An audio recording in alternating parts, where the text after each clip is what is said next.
in praying duha, when then sunrise in noon time, what exact time do we have to pray duha? I'm not good in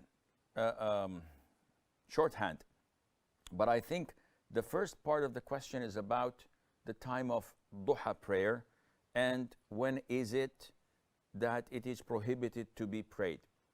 The time of duha prayer is when the sun rises the height of the throw of a spear.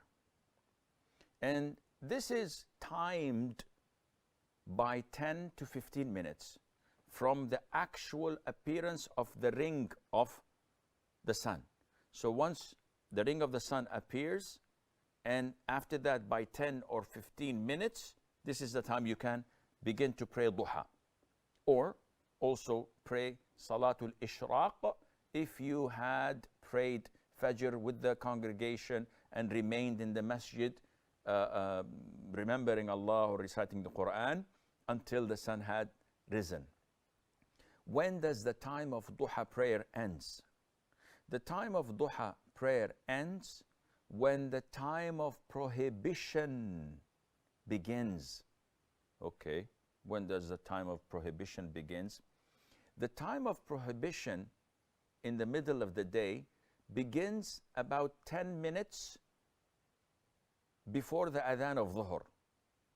And to make it clearer, this is an erected object. The sun rises from the east. As the sun rises from the east, there is to this object a long shadow. As the sun rises, the shadow is shorter and shorter and shorter until the sun is entirely on top of this erected object, which means that it's in the middle of the sky. Then there is no shade. This is the beginning of time of prohibition.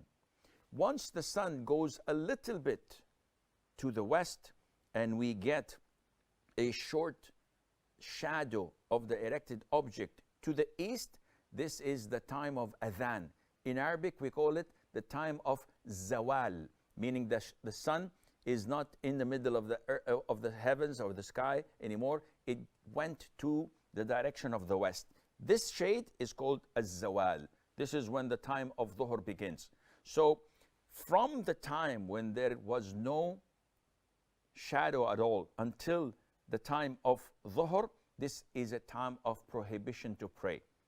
And duha prayer is among the time of the prayers that we must not pray at that particular moment, which is approximately between 5 to 10 minutes. Just to be safe, make it 10 minutes before the adhan of dhuhr.